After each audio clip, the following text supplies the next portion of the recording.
அஸ்ஸலாமு அலைக்கும் வரஹ்மத்துல்லாஹி வபரகாத்துஹு.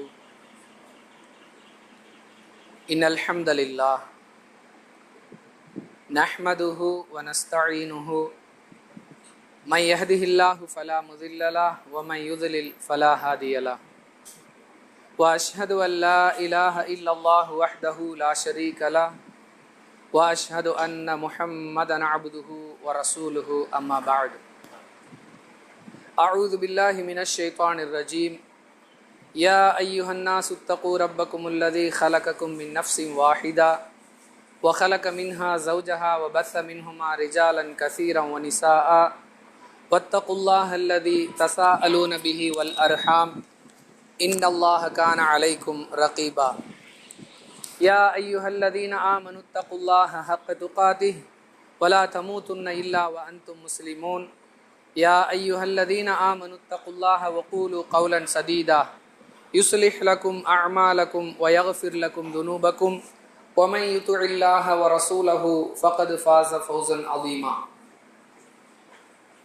قال نبينا صلى الله عليه وسلم إن أصدق الحديث كتاب الله وخير الهدي محمد وشر الأمور محدثاتها كل محدثة بدعة وكل محدثة ضلالة وكل ضلالة في النار.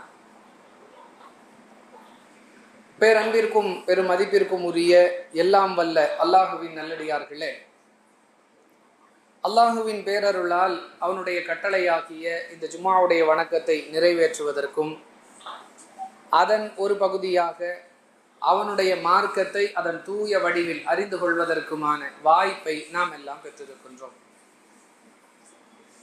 அன்பிற்குரிய சகோதர சகோதரிகளே, உலகமே திரும்பி பார்க்கக்கூடிய ஒரு உத்தம மனிதராக ரசூலுல்லாஹி ஸல்லல்லாஹு அலைஹி வஸல்லம் அவர்கள் வாழ்ந்து சென்றிருக்கிறார்கள். அன்னாருடைய வாழ்வியல் நடவடிக்கைகள் அனைத்துமே உலக மக்கள் அனைவரையும் வியப்பில் ஆழ்த்தக்கூடிய வகையில் அல்லாஹ் அவர்களுடைய வாழ்வியல் செயல்பாடுகளை அமைத்து தந்தார். எல்லோரும் வியக்கக்கூடிய வகையில் அவர்களுடைய குணாதிசயங்கள், நற்பண்புகள் இருந்தவற்றை நாம் ஹதீஸுகளில் இருந்து அறிந்து கொள்கிறோம்.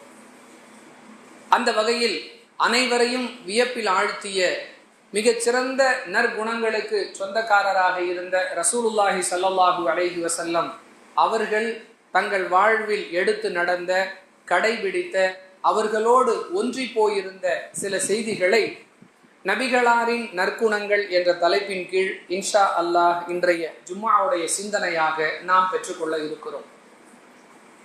அன்பானவர்களே, இதை நாம் ஏன் தெரிந்து கொள்ள வேண்டும்? முதலில் இந்த கேள்விக்கு விடையை அறிந்து கொள்வோம். ரசூலுல்லாஹி ஸல்லல்லாஹு அலைஹி வஸல்லம் அவர்கள் நல்ல பண்புகளுக்கு, நற்குணங்களுக்கு சொந்தக்காரர்களாக வாழ்ந்தார்கள் என்பது நமக்கு தெரியும்.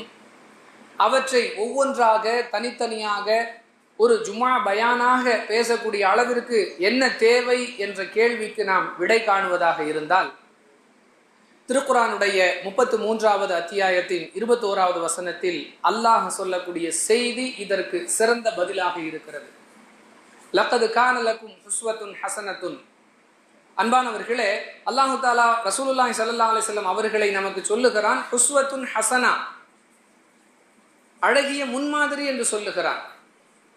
இப்ராஹிம் அலைஹிஸ்ஸலாம் அவர்களை சொன்னது போன்று ரசூலுல்லாஹி ஸல்லல்லாஹு அலைஹி வஸல்லம் அவர்களையும் முன்மாதிரியாக அல்லாஹ் சொல்லுகிறான். இப்ராஹிம் அலைஹிஸ்ஸலாம் அவர்களை ரசூலுல்லாஹி ஸல்லல்லாஹு அலைஹி வஸல்லம் அவர்களுக்கு முன்மாதிரி என்று நாம் சமீபமாக ஹஜ் பெருநாளுடைய உரைகளில், அதற்கு முன் நிகழ்த்தப்பட்ட உரைகளில் எல்லாம் கேட்டது போன்று ரசூலுல்லாஹி ஸல்லல்லாஹு அலைஹி வஸல்லம் அவர்களை பற்றியும் உஸ்வத்துன் ஹஸனா என்று சொல்லி காட்டுகிறான். அவர்களுடைய செயல்பாடுகள் நமக்கு அழகிய முன்மாதிரிகளாக திகழ்கின்றன. ஃபீ ரசூலில்லாஹி உஸ்வத்துன் ஹஸனா. அன்பானவர்களே, அல்லாஹ்வுடைய தூதரின் ஒவ்வொரு நிகழ்வும், அவர்களுடைய ஒவ்வொரு செயல்பாடும், அவர்களுடைய குணாதிசயங்களிலும் நமக்கு முன்மாதிரி இருக்கிறது என்று சொன்னால், அவர்களை நாம் பின்பற்றி நடப்பதற்கு, அவர்களுடைய குணாதிசயங்களை பற்றிய புரிதல், தெரிதல் நமக்கு தேவையாக இருக்கிறது. என்னென்ன நற்குணங்களுக்கு சொந்தக்காரராக ரசூலுல்லாஹி ஸல்லல்லாஹு அலைஹி வஸல்லம் அவர்கள் வாழ்ந்தார்கள் என்பதை அறிவதன் மூலம் நாம் நம்முடைய வாழ்வில் அந்த நற்குணங்களுக்கு சொந்தக்காரர்களாக நம்முடைய நடவடிக்கைகளை அமைத்துக் கொள்வதற்கு, அவர்களை பின்பற்றுவதற்கு உதவியாக இருக்கும் என்ற அடிப்படையில் இந்த செய்திகளை நாம் அறிந்து கொள்ளவிருக்கிறோம். அன்பானவர்களே, அண்ணலம் பெருமகனார் ரசூலுல்லாஹி ஸல்லல்லாஹு அலைஹி வஸல்லம் அவர்களுடைய நிகழ்வுகளில், அவர்களுடைய நற்குணங்களில் நாம் முதலாவதாக சொல்லுவதாக இருந்தால், நன்மைகளின் மீது பேரார்வம் கொண்டவர்களாக அல்லாஹுவின் தூதர் அவர்கள் விளங்கினார்கள் என்பதை பார்க்கிறோம். நன்மையை செய்து கொள்வதில், நன்மையை தேடிக்கொள்வதில் முந்தி செல்லக்கூடிய இயல்புள்ளவர்களாக இருந்திருக்கிறார்கள். அஹமது என்கிற ஹதீஸ் தொகுப்பில் இடம்பெறக்கூடிய 3901வது செய்தி. பத்ரு போருக்காக பயணப்பட்டு கொண்டிருக்கிறார்கள். நாம் எல்லாம் வரலாற்றில் படித்திருப்போம். மிக குறைவான வசதிகளோடு தான் இஸ்லாமியர்கள் பத்ரு களத்தில் எதிரிகளை சந்தித்தார்கள். பெரிய ஏற்பாடுகள் எல்லாம் இல்லை. வாகன வசதிகள் குறைவாக இருக்கின்றன, ஆயுதங்கள் குறைவாக இருக்கின்றன, ஆள்பலம் மிக குறைவாக இருக்கக்கூடிய சூழ்நிலையில் தான் முஸ்லிம்கள் பத்ரு களத்திலே பங்கெடுத்தார்கள். பத்ரு களத்திற்கு செல்லும் பொழுது வாகன பற்றாக்குறையின் காரணமாக ஒரு வாகனத்திற்கு 3 நபர்கள் என்று திட்டமிடப்பட்டு பயணித்துக் கொண்டிருந்தார்கள். ஒரு ஒட்டகத்தை கொடுத்துருவாங்க, 2 நபர்கள் ஒட்டகத்தில் அமர்ந்து வருவார்கள், ஒரு நபர் நடந்து வருவார். ஒரு குறிப்பிட்ட தூரம் சென்றவுடன் அந்த 2 நபர்களில் ஒருவர் கீழே இறங்கி விடுவார், இவர் ஏறிக்கொள்வார். பிறகு ஏற்கனவே பயணித்தவர் சுழற்சி முறையில் 2 நபர்கள் பயணிக்க ஒருவர் நடந்து வருதல் என்கிற நிலையில்தான் வாகன வசதி பத்ரு களத்திற்கு செல்லும் பொழுது இருந்தது. அந்த வரிசையில் ரசூலுல்லாஹி ஸல்லல்லாஹு அலைஹி வஸல்லம் அவர்களும், அலி ரதியல்லாஹு அன்ஹு அவர்களும், அபு லுபாபா ரதியல்லாஹு அன்ஹு அவர்களுமாக இந்த மூவருக்கு ஒரு வாகனம் என்ற அடிப்படையில் பயணித்துக் கொண்டிருக்கக்கூடிய சூழல். அப்பொழுது அபு லுபாபா ரதியல்லாஹு அன்ஹு அவர்களும் அலி ரதியல்லாஹு அவர்களும் சொல்லுகிறார்கள், யார ரசூலல்லாஹ், நீங்க இறங்கலாம் வேண்டாம், சுழற்சி முறையில் நாங்க ஒருத்தர் பின் ஒருத்தருங்கிற அடிப்படையில் நடந்துக்கிட்டு ஒருத்தர் பயணம் செஞ்சுக்கிறோம், நீங்க இறங்கி நடக்கவே வேண்டாம், நீங்க தொடர்ந்து வாகனத்திலே இருக்கலாங்கிற மாதிரி அல்லாஹுடைய தூதருக்கு இவர்கள் இருவரும் விட்டு கொடுக்கக்கூடிய மனோநிலையில் இந்த விஷயத்தை சொல்றாங்க.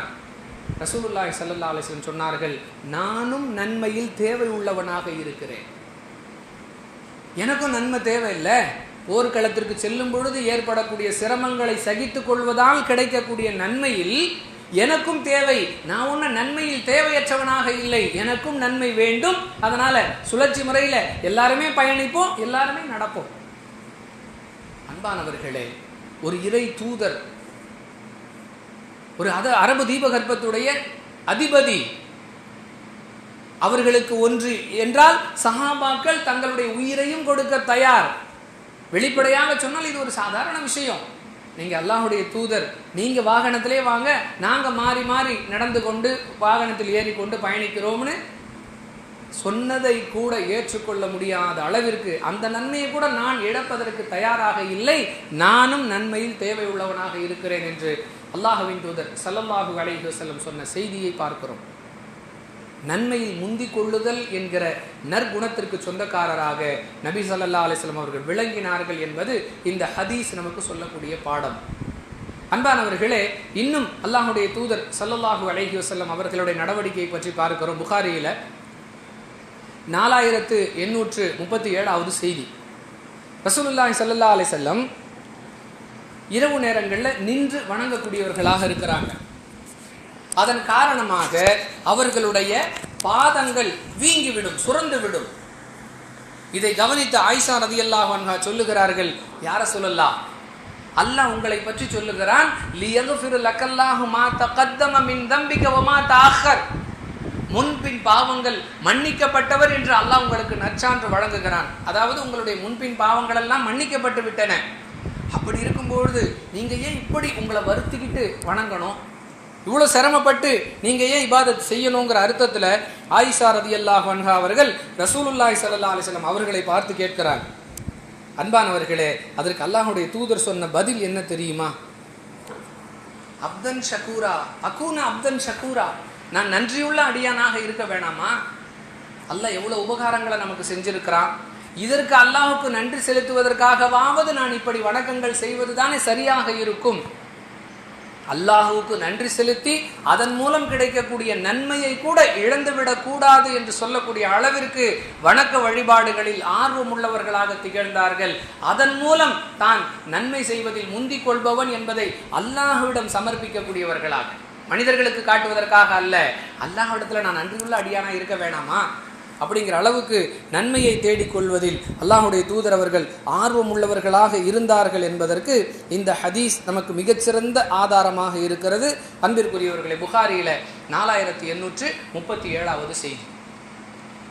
அடுத்ததாக நபிகளாரிடம் நாம் பெற்றுக்கொள்ளக்கூடிய பாடமாக விளங்கும் நற்குணம் என்று சொன்னால் நாவை பாதுகாத்து கொள்ளுதல். அதிகமான மனிதர்கள் சமூகத்தில் தங்களுடைய பெயரை கெடுத்துக் கொள்வதற்கு மிக முக்கியமான அம்சமாக பேச்சு விளங்குவதை பார்க்கிறோம். நிறைய நல்ல காரியங்களை செய்வாங்க, பேச்சால பெயரை கெடுத்துக் கொள்வார்கள். அந்த வகையில் ரசூலுல்லாஹி ஸல்லல்லாஹு அலைஹி வஸல்லம் அவர்கள் நாவை பேணி கொள்ளுதல், நல்ல விதமாக பேசுதல் என்கிற நற்குணத்திற்கு சொந்தக்காரர்களாக இருந்திருக்கிறார்கள். புகாரியில் இடம்பெறக்கூடிய 6035வது செய்தியில பார்க்கிறோம், பெருமானார் ஸல்லல்லாஹு அலைஹி வஸல்லம் அவர்கள் இயற்கையாகவோ செயற்கையாகவோ அருவருப்பான பேச்சுகளை பேசுபவர்களாக இருந்ததே இல்லை. அப்துல்லாஹ் இப்னு அம்ர் ரலியல்லாஹு அன்ஹு சொல்லக்கூடிய செய்தி, இயற்கையாகவோ அவங்களுடைய இயல்பு அருவருப்பான பேச்சுகளை பேசக்கூடியதாக இல்லை, செயற்கையாக சிலர் பேசணும்னு பேச மாட்டாங்க. ஒரு சபையில நம்ம கொஞ்சம் சவுண்டு விட்டா தான், சிலர் சொல்லல சரியான சவுண்டு பார்ட்டியா இருக்கிறாரு, தேவையே இருக்காது. அந்த மாதிரி நேரங்கள்ல எல்லாம் 4 கெட்ட அருவருப்பான வார்த்தைகளை பேசும்போது இவன்ட்ட என்னத்துக்கு வம்பு, நம்ம விலகி போயிடுவோம், மக்கள் அவரிடம் நெருங்காமல் இருப்பதற்கு, தன்னுடைய காரியங்களை சாதித்துக் கொள்வதற்காக சிலர் பேசுவார்கள். சிலருடைய இயல்பே வாயை திறந்தாலே அருவருப்பான வார்த்தைகள், இது இயற்கையாக பேசுதல். சிலர் செயற்கையாக தேவை கருதி சூழ்நிலை கருதி பேசுவார்கள்.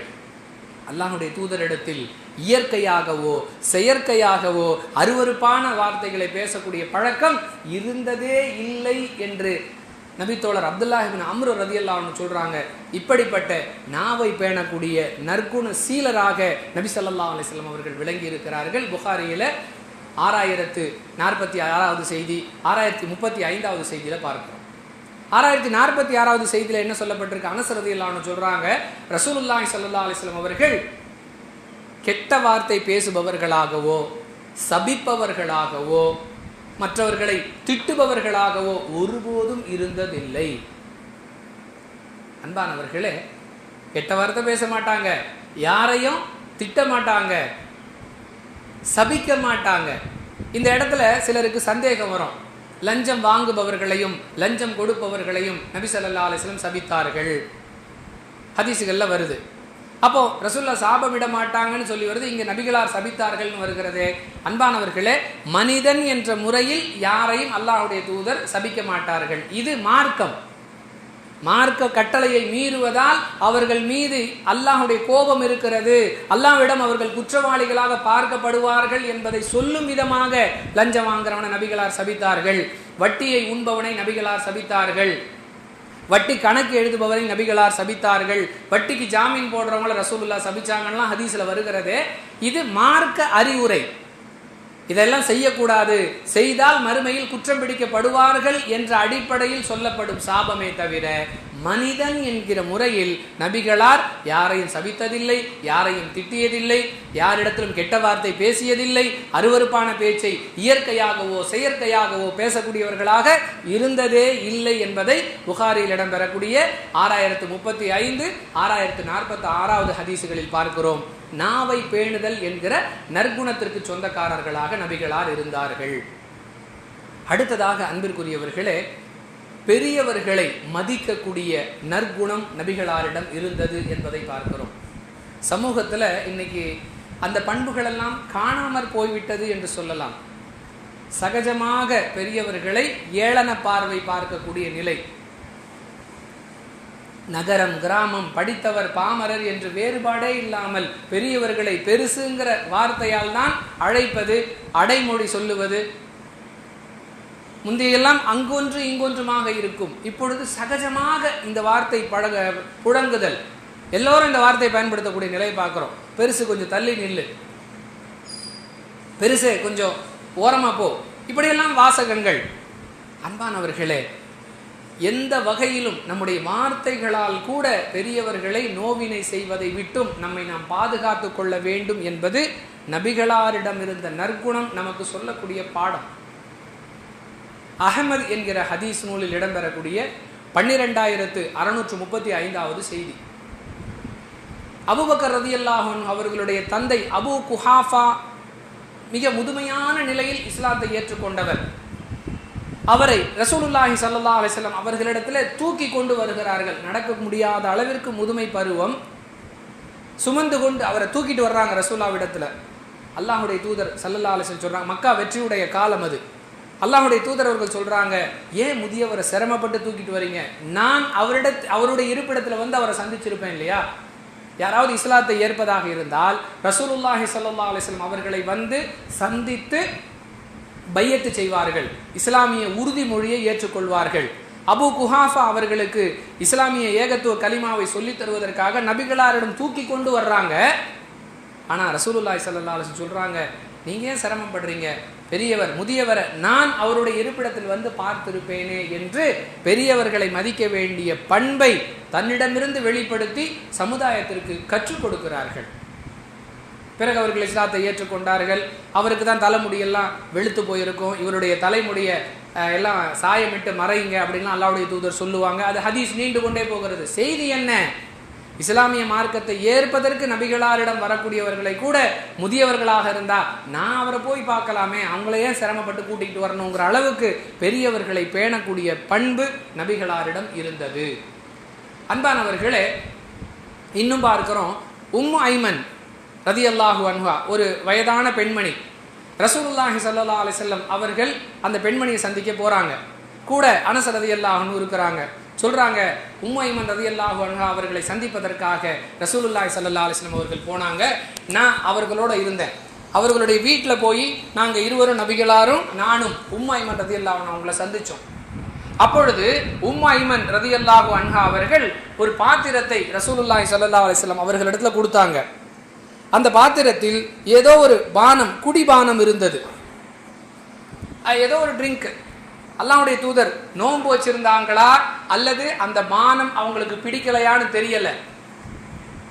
காரணம் ஒன்று நோன்பாளியா இருக்கணும் அல்லது ரசூலுல்லாஹ்வுக்கு அந்த பானம் பிடிச்சிருக்காது, அதனால அவங்க அதை குடிக்கல.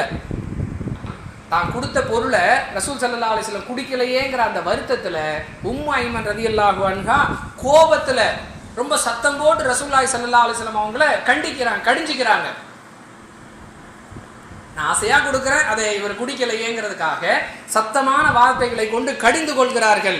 ஆனால் அன்பிற்குரியவர்களே, ரசூலுல்லாஹி ஸல்லல்லாஹு அலைஹி வஸல்லம் எதுவுமே பதில் பேசல.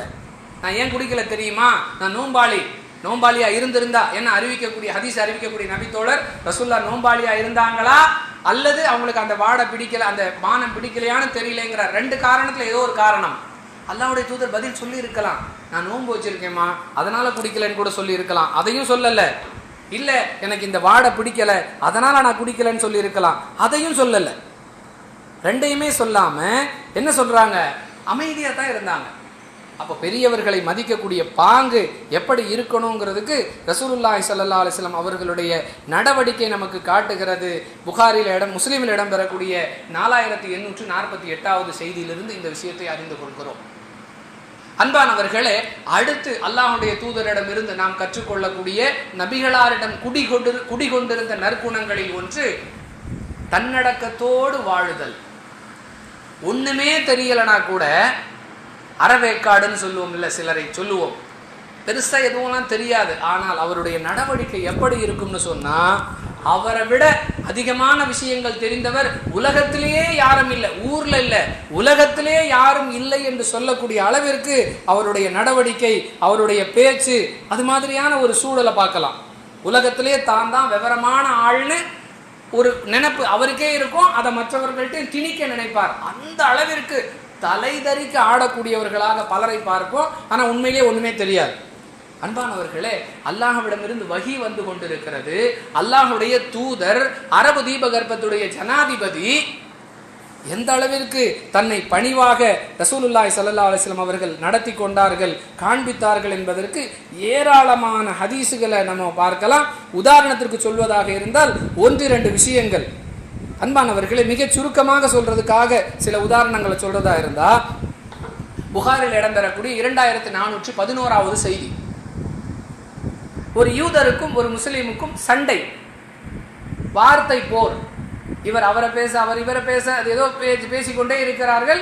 திடீர்னு சொல்றார், அந்த யூதரை நோக்கி முஸ்லிம் சொல்லுகிறார், உலக மக்கள் அனைவரையும் விட சிறப்பு வாய்ந்தவராகிய அதிகமான சிறப்பை ரசூலுல்லாஹி ஸல்லல்லாஹு அலைஹி வஸல்லம் அவர்களுக்கு கொடுத்த அந்த அல்லாஹ்வின் மீது ஆணையாக ஏதோ ஒரு செய்தியை சொல்ல வர்றாரு. உலக மக்களிலேயே ரசூலுல்லாஹி ஸல்லல்லாஹு அலைஹி வஸல்லம் அவர்களை சிறப்பு படுத்திய அந்த இறைவன் மீது ஆணையாக அப்படிங்கிறார். உடனே அந்த யூதர் சொல்றார், உலக மக்களிலேயே நபி மூசா அலைஹிஸ்ஸலாம் அவர்களை மேன்மை மிக்கவராக ஆக்கிய அந்த இறைவன் மீது ஆணையாகங்கிறார். உடனே கோபப்பட்டு இந்த முஸ்லிம் அந்த யூதரை முகத்தில் அறைந்து விடுகிறார். அந்த யூதர் ரசூலுல்லாஹி ஸல்லல்லாஹு அலைஹி வஸல்லம் அவரிடத்துல பஞ்சாயத்து கொண்டு வர்றார், இது மாதிரி இந்த முஸ்லிம் என்ன அடிச்சிட்டாரு. அன்பானவர்களே, ரசூலுல்லாஹி ஸல்லல்லாஹு அலைஹி வஸல்லம் சொன்னாங்க, மூசா அலைஹிஸ்ஸலாம் அவர்களை விட நான் உயர்ந்தவன் அப்படின்லாம் சொல்லாதீங்க. ஏன் தெரியுமா? மறுமை நாளில் மக்கள் எல்லாம் மூர்ச்சையாகி இருப்பார்கள், எல்லாமே மயக்கமுற்று இருப்பாங்க. பிறகு அந்த மக்களிலேயே நான் தான் முதன்மையானவனாக மயக்கம் தெளிந்து எழுந்து பார்ப்பேன்.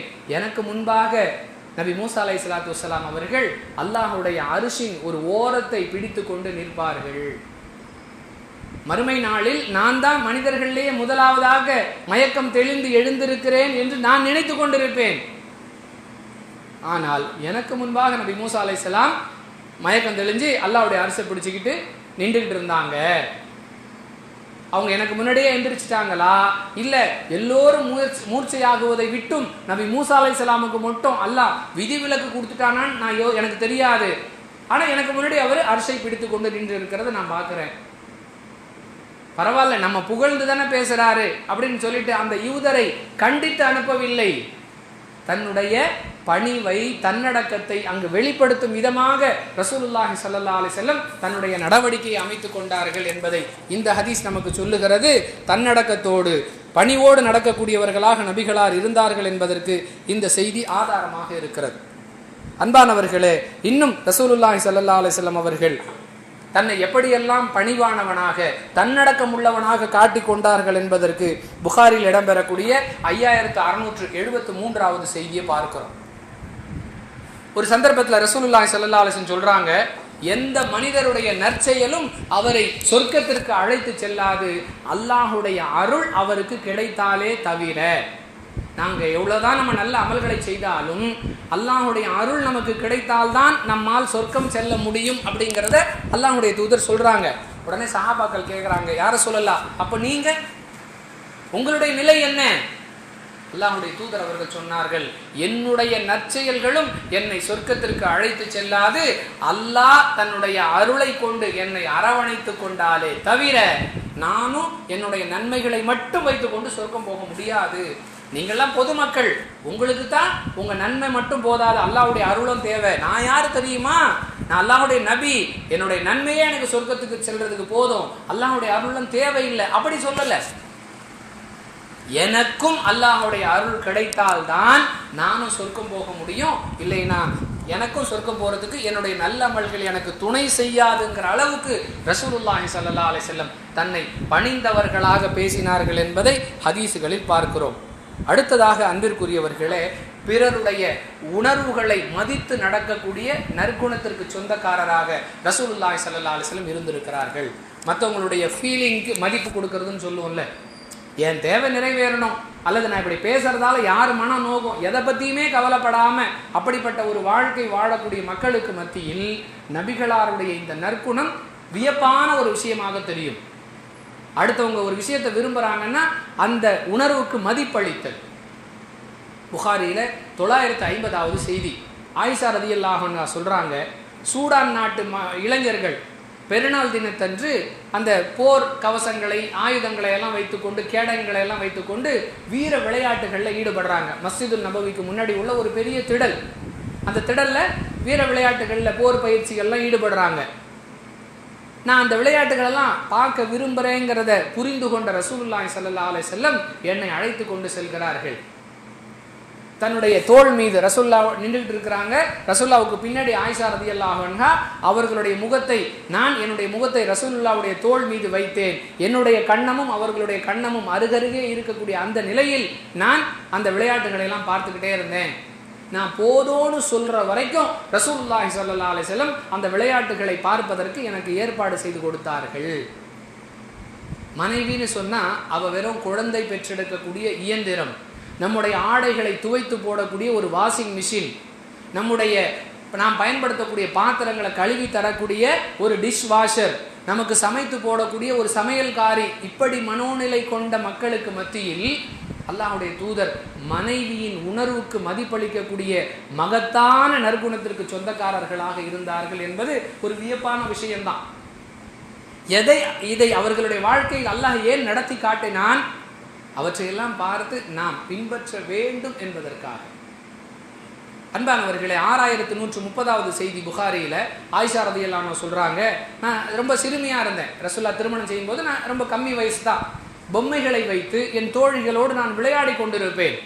ரசூலுல்லாஹி ஸல்லல்லாஹு அலைஹி வஸல்லம் வீட்டுக்குள்ள வந்தவுடனே என்னுடைய தோழிகள்லாம் பயந்துகிட்டு திரைக்கு பின்னால் போய் நின்று விடுவார்கள். அல்லாஹ்வுடைய தூதர் அவர்கள் என் தோழிகளை அழைத்து என்னோடு விளையாட சொல்லுவார்கள், விளையாட அனுப்பி வைப்பார்கள். யார் எதை விரும்புகிறார்கள் என்பதை புரிந்து அவர்களுடைய உணர்வுக்கு மதிப்பளிக்கக்கூடிய வகையில் தான் ரசூலுல்லாஹி ஸல்லல்லாஹு அலைஹி வஸல்லம் அவர்களுடைய நடவடிக்கை இருந்ததை தவிர யாரையும் நோவினை செய்யக்கூடிய வகையில் நபிகளார் நடந்து கொண்டதே இல்லை. இப்படிப்பட்ட நற்குணத்திற்கு சொந்தக்காரராக இருந்திருக்கிறார்கள். அன்பானவர்களே, எந்த வகையிலும் பிறர் நொந்து விடக்கூடாது, பிறருடைய மனம் காயப்பட்டு விடக்கூடாது என்பதில் மிகுந்த கவனத்தோடு புகாரில் இடம்பெறக்கூடிய 3563வது செய்தி, ரசூலுல்லாஹி ஸல்லல்லாஹு அலைஹி வஸல்லம் அவர்கள் எந்த உணவையும் குறை சொல்ல மாட்டார்கள். தன்னுடைய வாழ்நாளில் எந்த உணவையுமே குறை சொன்னதில்லை. விரும்பினா சாப்பிடுவாங்க, பிடிக்கலனா விட்டுருவாங்களே தவிர அந்த உணவை குறை சொல்லுவதன் மூலம் அதை சமைத்தவர்களுடைய மனதை நோகடிக்க மாட்டாங்க. ஒன்று, உணவுக்குரிய மதிப்பை முறையாக கொடுக்குறாங்கங்கிற நற்குணம் இதிலிருந்து நமக்கு கிடைக்கிறது. இரண்டாவது, நாம் குறை சொல்லும் பொழுது அதை சமைத்தவர்களுடைய மனம் நோகும் அல்லவா, அதையும் தவிர்ப்பதற்காக அந்த உணவில் குறை சொல்லாமல் இருந்தாங்கங்கிற ஒரு பாடத்தையும் நாம் பெற்றுக்கொள்கிறோம். எல்லாவற்றிற்கும் மேலாக எல்லாவற்றோடு பார்க்கக்கூடிய ஒரு குணம் என்று சொன்னால், இன்று மனித சமூகத்தின் அதிகமான பிரச்சனைகளுக்கு காரணமாக இருக்கக்கூடிய ஒரு குணம், தவறுகளை ஒப்புக்கொள்வதற்கு தயாரில்லை. ஆனால் ரசூலுல்லாஹி ஸல்லல்லாஹு அலைஹி வஸல்லம் அந்த நற்குணத்தையும் தன்னகத்தே கொண்டிருந்தார்கள். நசையி அப்படிங்கிற நூலில் இடம்பெறக்கூடிய 3773வது செய்தி, தவறுகள் சுட்டி காட்டப்பட்டால் அதை மனப்பூர்வமாக ஒப்புக்கொள்ளக்கூடிய மனப்பாங்கு அல்லாஹ்வுடைய தூதரிடம் இருந்தது. இது மிகப்பெரிய நற்குணங்களில் ஒன்று. ஒரு யூதர் அல்லாஹ்வுடைய தூதரிடத்தில் வந்து சொல்லுகிறார், காபாவின் மீது ஆணையாக அப்படின்னு நீங்கள்லாம் சொல்றீங்க, காபாவின் மீது ஆணையா, அல்லாஹ்வை தவிர வேறு எதன் மீதும் சத்தியம் செய்வது இணை வைப்பு. அப்படி இருக்கும்போது காபாவின் மீது ஆணையாக உங்க ஆளுங்கள்லாம் சொல்றாங்களே. ரசூலுல்லாஹி ஸல்லல்லாஹு அலைஹி வஸல்லம் தன்னுடைய தோழர்களுக்கு கட்டளையிட்டார்கள், காபாவுடைய ரப்பின் மீது ஆணையாக அப்படின்னு தான் சொல்லணுமே தவிர அல்லாஹ்வை முற்படுத்த வேண்டும். அல்லாஹ் அல்லாதவற்றை முற்படுத்தி சத்தியம் செய்வது மார்க்கத்தில் இல்லை. நம்ம மக்கள்கிட்ட குரான் மீது சத்தியமாக, வாப்பா மேல சத்தியம், உம்மா மேல சத்தியம், பள்ளிவாசல் மேல சத்தியம், குழந்தைங்க மேல சத்தியம், குர்பானி கொடுக்குற ஆடு மேல சத்தியம், இப்படியெல்லாம் நடைமுறையில் சொல்லுகிறார்கள். மார்க்கத்தில் அதுக்கெல்லாம் அனுமதியே கிடையாது. இப்படி சொல்லுகிறார் அந்த யூதர். நீங்க இணை வைக்கிறீங்களே அப்படிங்கிறார். எப்படி இணை வைக்கிறீங்க? அல்லாஹ் மேல மட்டும் செய்ய வேண்டிய சத்தியத்தை ஒரு காபத்துல்லாங்கிற ஒரு பள்ளிவாசல் அல்லாஹ் அல்லாத ஒன்றின் மீது செய்கிறீர்களே. நாங்க அப்படிதான் செய்வோம் அப்படின்னு ரசூலுல்லாஹ் சொல்லல, சரி பார்த்துக்குவோம் அப்படின்னு சமாளிக்கல. தவறை ஒப்புக்கொள்ளும் விதமாக தன்னுடைய தோழர்களை அழைத்து சொல்லுகிறார்கள், இனி காபாவின் மீது சத்தியமாக சொல்லக்கூடாது, காபாவுடைய ரப்பின் மீது சத்தியமாகத்தான், வல் காபா அப்படி சொல்லக்கூடாது, ரப்பில் காபா, காபாவுடைய இறைவன் மீது, இரட்சகன் மீது சத்தியமாக தான் சத்தியமிடம். சரண்டர் ஆகக்கூடிய ஒரு நற்குணம். அன்பானவர்களே, சொன்ன நிகழ்வுகளில் பல பாடங்கள். உதாரணத்திற்கு சொல்வதாக இருந்தால், அந்த யூதருக்கும் முஸ்லீமுக்கும் சண்டை நடக்கிறதே, அந்த விஷயத்துல யூதர் நபிகளாரிடம் புகார் சொல்லுகிறார். நபிகளார் அந்த முஸ்லிமை அழைத்து நடந்தது உண்மையான கேட்டுட்டு நிலைமையை சீர்படுத்துகிறார்கள். என்ன சொல்றாங்க? மூசாவை, என் சகோதரர் மூசாவை என்னை விட மட்டம்னு சொல்லாதீங்கன்னு சொல்றாங்க. இதுல இருந்து கூடுதல் பாடம் என்ன? ஒரு பிரச்சனை நம்மிடம் வருகிறது என்று சொன்னால் இரண்டு தரப்பையும் விசாரித்து, புகார் யூதர் சொன்னாலும் அந்த முஸ்லிம் யார் மீது புகார் சொல்லப்படுகிறதோ அவரை அழைத்து நடந்த நிகழ்வை உறுதிப்படுத்திக் கொள்கிறார்கள். எந்த ஒரு பிரச்சனை நம்ம இடத்துல வந்தாலும் அப்படியே அதை கண்மூடித்தனமா கேட்டு அதுக்கு தீர்ப்பு வழங்குதல் அப்படிங்கிற நாட்டாம வேலை செய்யாம நியாயம் வழங்குதல் அப்படிங்கிறதுக்கான அடிப்படை ரெண்டு தரப்பையும் விசாரிக்கிறது. அந்த நபிகளாருடைய நற்குணத்தையும் அந்த சம்பவத்தில் பார்க்கிறோம். ரசூல்லா நாவை பேணுவார்கள்னு சொல்லக்கூடிய அந்த ஹதீஸ்ல கூடுதலான வாசகம் என்ன? ரசூல்லா கெட்ட வார்த்தை பேச மாட்டாங்க, சபிக்க மாட்டாங்க, யாரையும் திட்ட மாட்டாங்க. தொடர்ச்சியா வரக்கூடிய வாசகம், யாரையாவது கண்டித்தாலும் அவருக்கு என்ன ஆயிற்று, எப்படி எப்படி கேட்குறாங்க? ஒருத்தர் தப்பு செஞ்சா கூட உனக்கு என்னப்பா ஆச்சு, நீ இப்படிலாம் செய்யற ஆள் இல்லையே, இந்த துணியில் பேசுவார்களே தவிர அத்துமீறி சபிக்கிறது திட்டுறதெல்லாம் இல்லைங்கிற கூடுதல் தகவல்களை எல்லாம் நம்ம அந்த ஹதீஸுகள்ல புகாரில 6046வது ஹதீஸ்ல பார்க்கிறோம். அன்பானவர்களே, இப்படிப்பட்ட நற்குணத்திற்கு சொந்தக்காரராக இருக்கக்கூடிய ரசூலுல்லாஹி ஸல்லல்லாஹு அலைஹி வஸல்லம் அவர்களை எங்கள் உயிரை விட மேலாக நேசிக்கிறோம். உயிரினும் மேலான உத்தம நபி என்றெல்லாம் சொல்லுவதை கடந்து அவர்களுடைய நற்குணங்களையும் நாம் நம்முடைய வாழ்வில் நடைமுறைப்படுத்தி நன்மையை பெறக்கூடியவர்களாக மாற்றிக்கொள்ள வேண்டும் என்பதே இந்த வாரத்துடைய சிந்தனை. அல்ஹம்துலில்லாஹி ரப்பில் ஆலமீன். அஸ்ஸலாமு அலைக்கும் வரஹ்மத்துல்லாஹி வபரகாத்துஹு.